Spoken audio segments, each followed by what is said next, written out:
November 9th, 2001, at St. Patrick's Cathedral in New York, recovered December 14th, 2001, from the rubble of the North Tower. Thank you, Mr. Chairman. I yield back.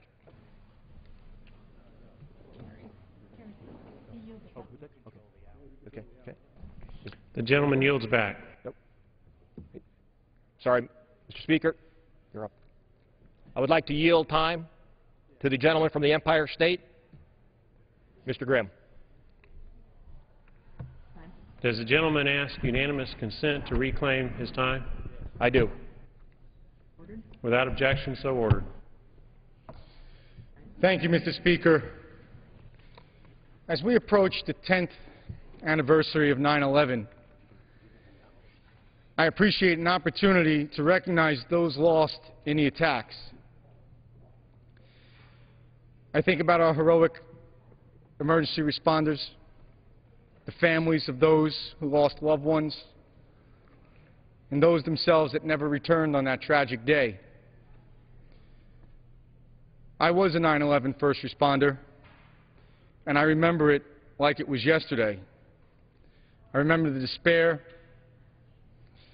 the feeling that it wasn't actually happening. It was surreal. I didn't believe it. But most of all, there was an indescribable look in the eyes of those that were walking away from the pile.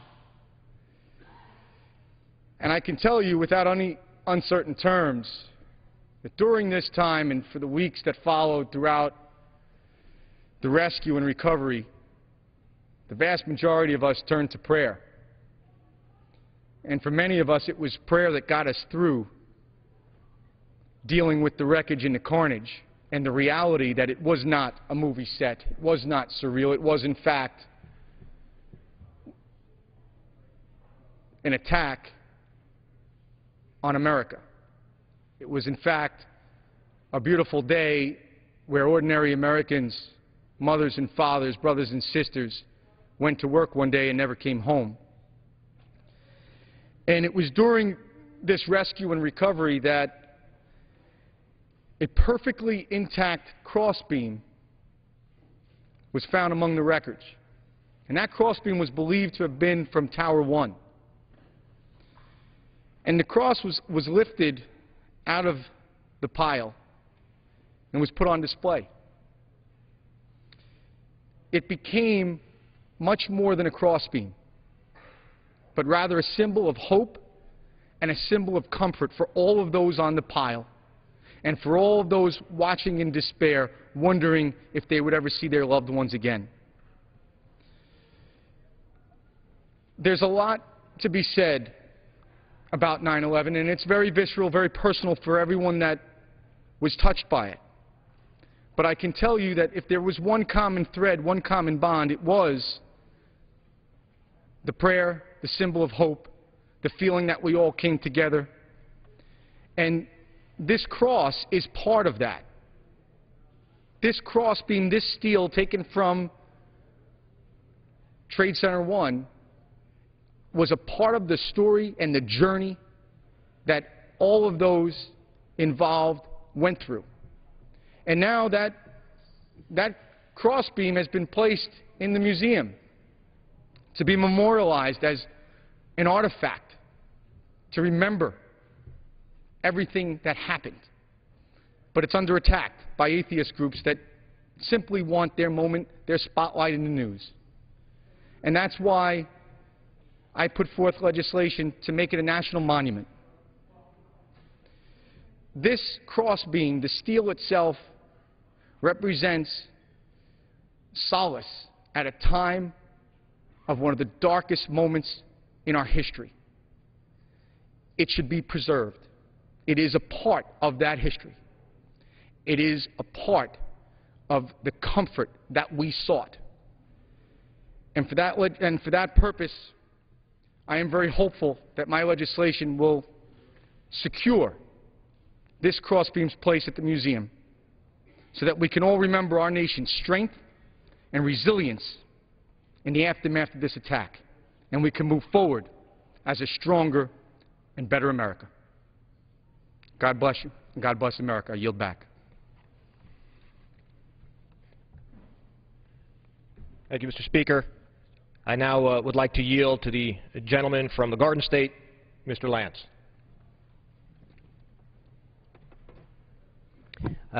Thank you very much, Dr. Heck. Mr. Speaker, 21st century began, for all intents and purposes, on September 11th, 2001. It did not begin well. The war against terrorism is among the greatest public policy challenges of our generation.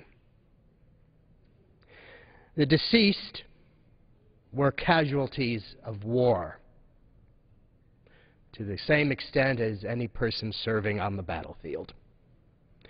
The terrorists made no distinction between members of the armed forces and civilians.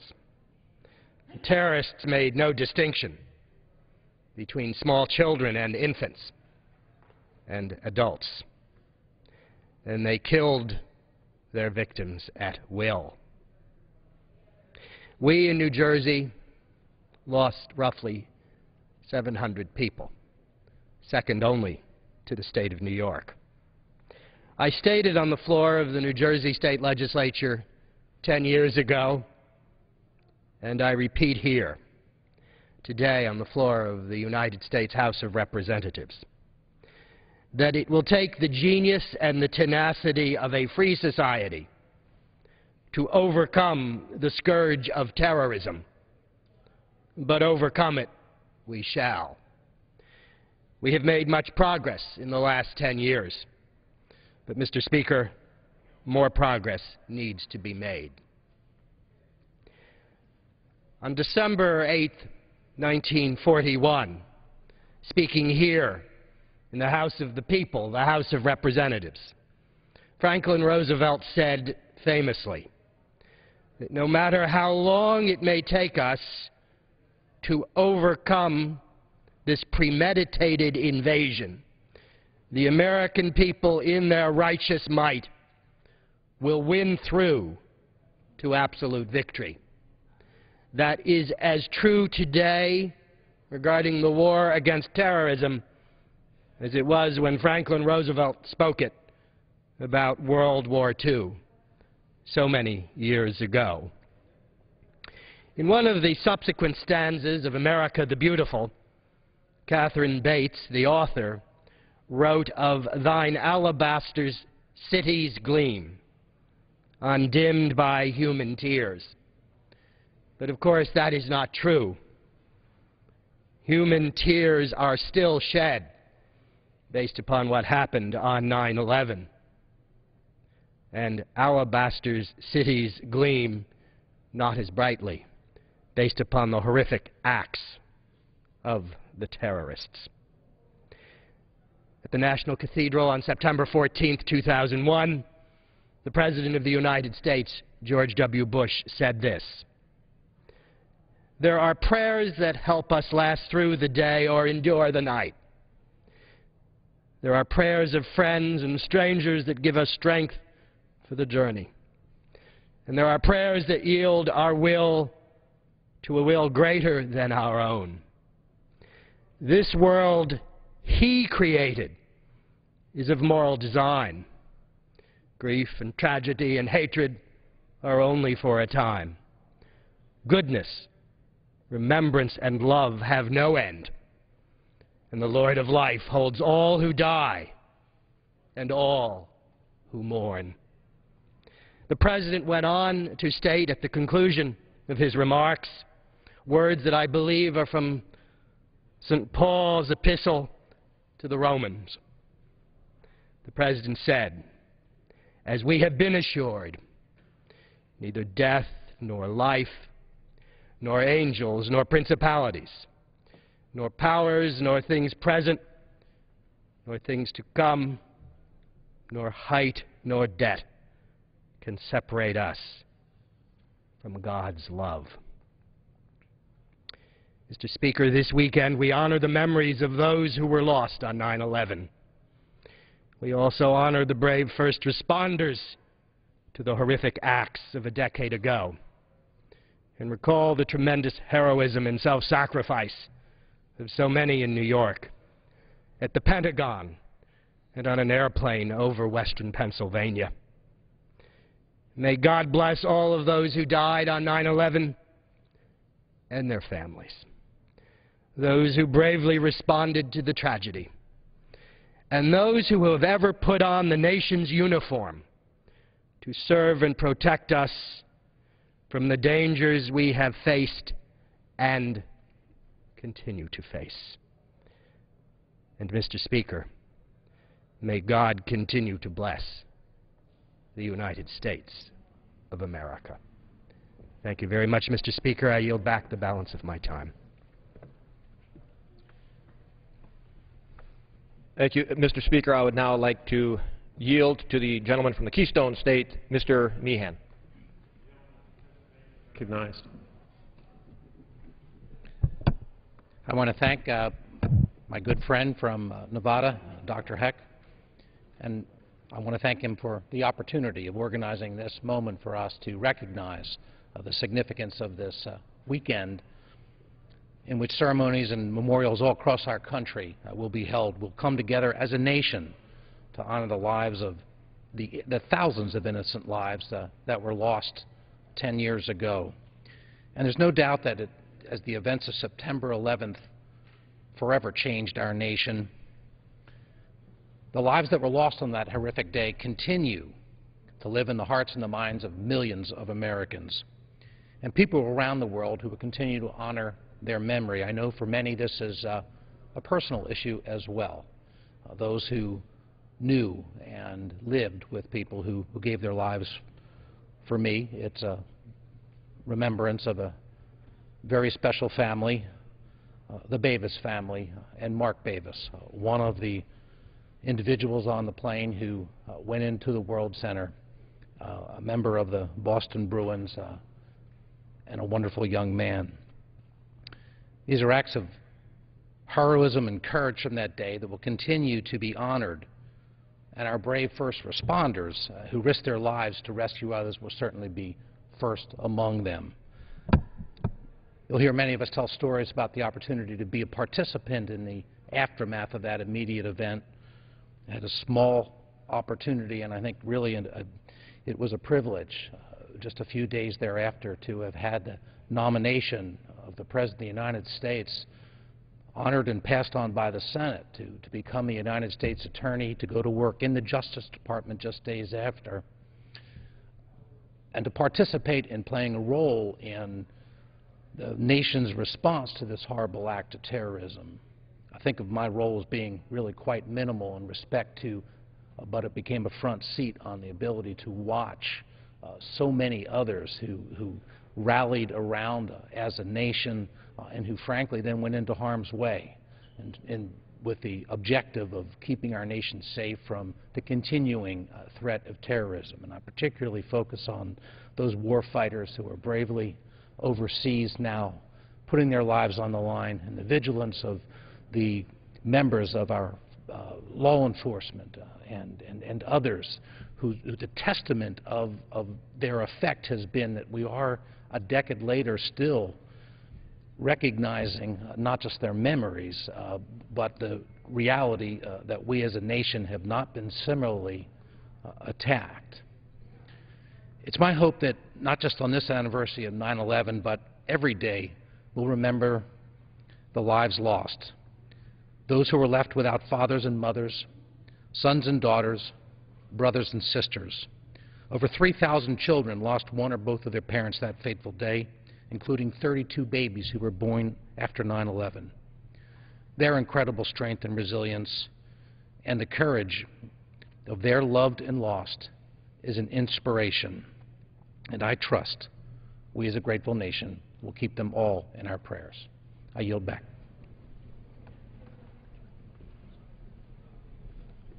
Thank you, Mr. Speaker. I would now like to yield to my colleague from the House Armed Services Committee, the gentlelady from Missouri, Ms. Hartzler.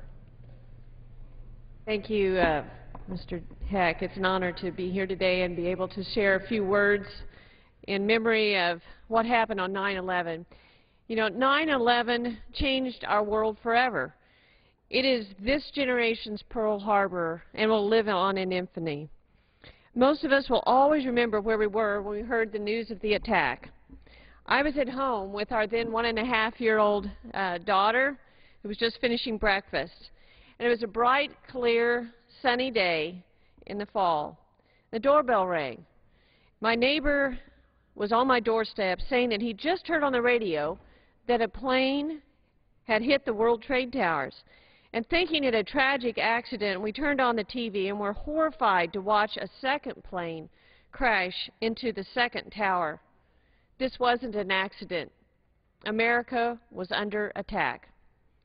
The hours after that were surreal as we learned of the attack on the Pentagon, the brave passengers who intervened on Flight 93, the airplane trails in the sky that did an about-face, then dissipated.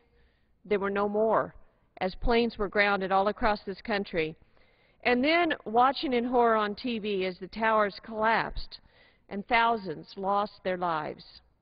My neighbor left, and I, like most Americans, turned in prayer to the one who gives comfort, strength, and hope during times like this. And I held my daughter close, wondering what the future would bring. Since that time, our men and women in uniform, our intelligence community, and our law enforcement have confronted the face of terror head-on and have prevented another attack. For that, we are so grateful. We recognize their service and their sacrifice and pray a similar attack never occurs again. This Sunday, we commemorate 10 years since that fateful day. We each will remember the day in our own way, but one theme is prevalent. We will never forget. We mourn the loss of the life of thousands of innocent Americans whose lives were snuffed out in a senseless act of terror. We commend the first responders and volunteers who intervened in the hours and days following the event to get us back on our feet again. We commend their service and their courage. But we must remain vigilant. Forces of evil still want to kill innocent citizens and snuff out the beacon of freedom and liberty to the world. We will not be deterred. We will continue to uphold the principles of freedom. We will not turn back. With God's grace, we will prevail and continue to be a beacon of hope for generations to come. Thank you. I yield back. Mr. Speaker, I'd now like to yield to my friend and member of the House Permanent Select Committee on Intelligence, Mr. Conaway. Thank Dr. Heck for yielding. Mr. Speaker, 10 years ago this Sunday, our nation endured one of the worst attacks that it's ever seen. Like so many Americans, I watched in total disbelief at the horrific tragedy that was unfolding on American soil. I stood in shock at the atrocities that were being broadcast live on our television sets.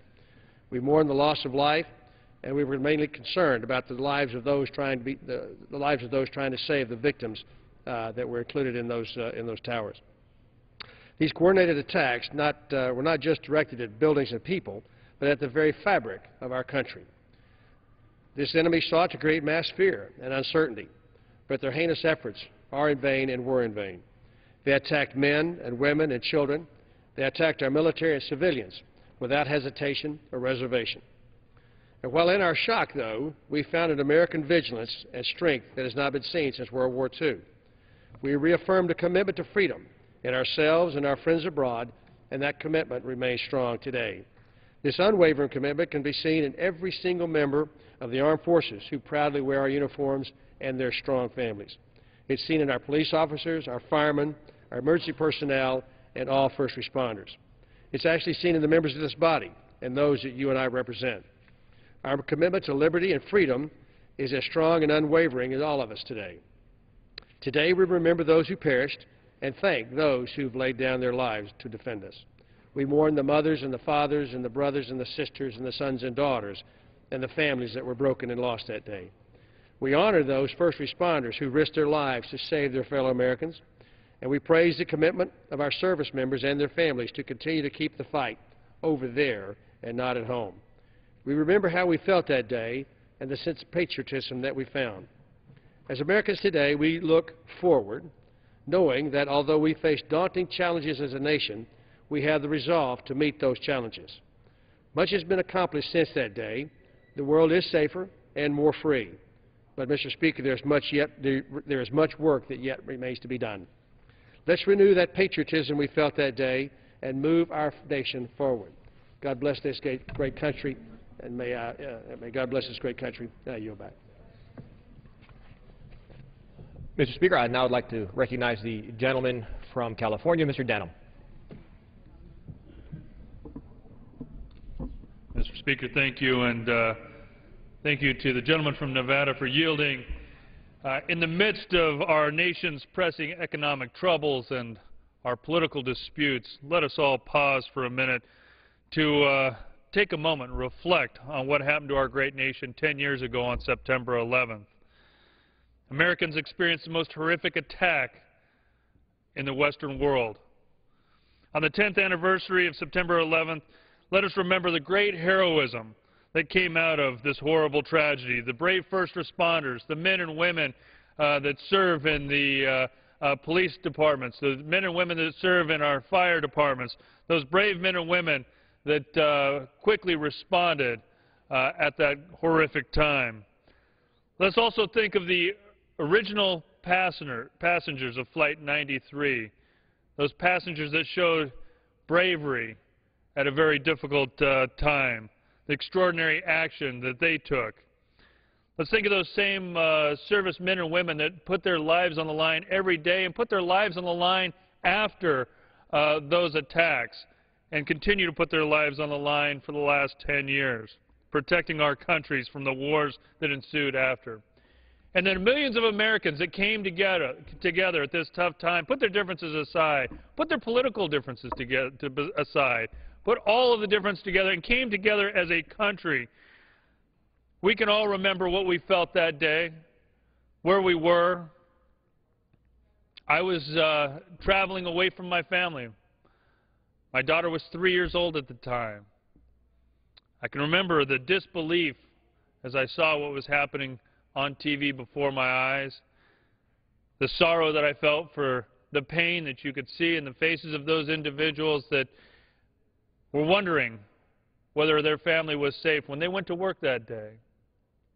The fear that I had as a father and as a husband away from my family, not knowing what was happening in my home state or to my kids. And then the anger that set in. After I found out my family was safe, the anger that I felt that terrorists would attack our great nation. And then the pride that I felt as America came together, united, the strength of a great nation, understanding that freedom doesn't just come free, that those that attack us, we will fight back for our freedom and strength as a nation. I would ask all that remember these stories, the servicemen and women that are bravely serving our country, to stand proud, to renew their commitment to what happened that day, and let us make sure that America never suffers in that way again. Mr. Chairman, I yield back. Thank you.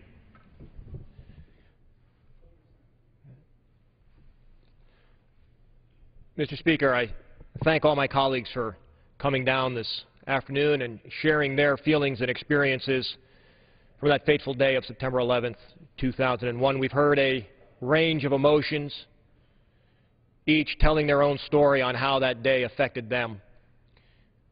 I ask that we all take a moment of silence on that day, September 11th, 2011, on the 10th anniversary, remembering those nearly 3,000 victims, their families, and those affected. With that, Mr. Speaker, I yield back the balance of our time.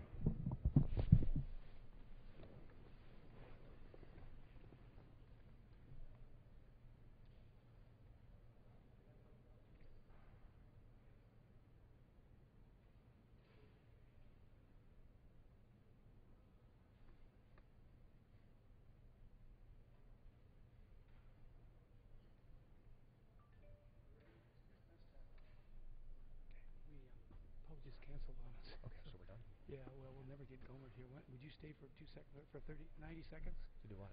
We'll have you move adjournment if Gohmert doesn't make it. Sure. The chair will receive a message. Mr. Speaker, a message from the President of the United States. Mr. Speaker, Mr. Secretary. I am directed by the President of the United States to deliver to the House of Representatives a message in writing.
The chair lays before the House a message.